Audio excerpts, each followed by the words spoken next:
Okay, so let's just get right into it. If you're a student or a teacher right now, you know that AI has basically crashed the party. It's everywhere, it's incredibly powerful, and let's be honest, it's super confusing.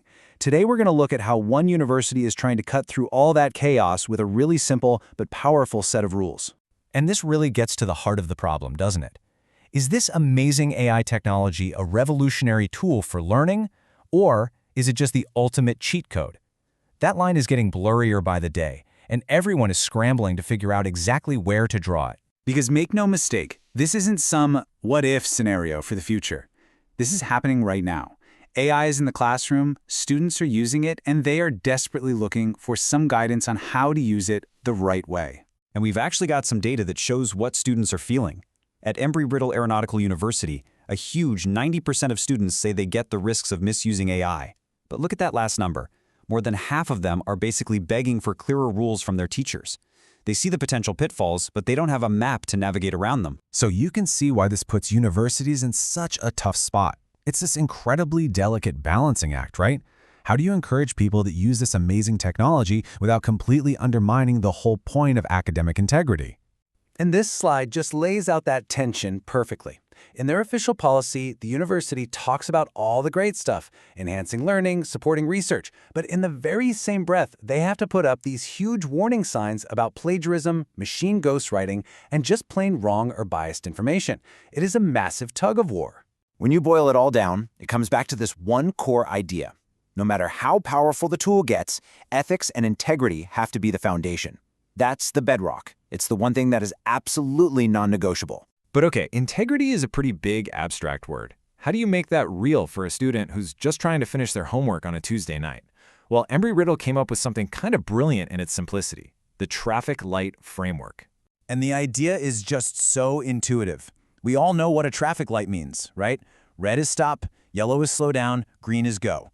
It's a super simple visual system that lets a professor set the rules for an assignment in a way that every student can understand instantly. No confusion.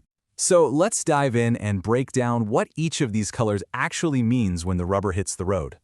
First up, red light. And yep, it means exactly what you think it means. A full and complete stop. For this assignment, AI is off the table, period. If you use it, you're crossing a serious line into academic dishonesty. So why would a teacher put up a red light? Well, it's for those assignments where they need to see your brain at work. They need to know if you can remember key ideas, if you can apply what you've learned, if you can think critically on your own. It's about making sure you've personally built those foundational skills.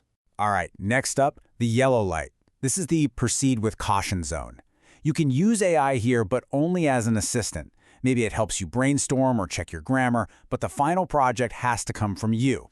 And the biggest rule of all, you have to be transparent and disclose how you used it. A good way to think about it is like having a tutor or a study buddy. It can help you get unstuck if you have writer's block or help you find that one annoying bug in your code.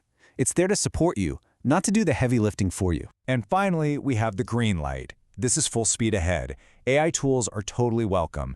But, and this is a really big but, you are still the one in the driver's seat. You have to give the AI credit, and you are 100% responsible for everything it produces. If the AI makes up a fact, that's on you. This is perfect for those big exploratory tasks. Generating a ton of different ideas for a project, summarizing really dense research papers, or just getting up to speed on a new topic quickly. It's all about leveraging AI as a powerful tool to make you more efficient and creative. Okay, so we've got red, yellow, green. Simple enough. But here's the most important part of this whole thing. This framework, it's not just about rules. It's about starting a conversation that we desperately need to have. You see, the real genius of the traffic light model isn't just the rules themselves. It's that it opens the door for a real honest conversation between students and teachers. It creates a space to finally define that blurry line between a tool and cheating. And it encourages students to stop and think critically about how, and more importantly, why they're using this incredible technology. Which leaves us with this one final, fascinating question to think about. As these AI tools get more and more powerful, where do we draw that line in the future? At what point does an AI stop being just an assistant and become a co-author? Definitely something to chew on. Thanks for tuning in.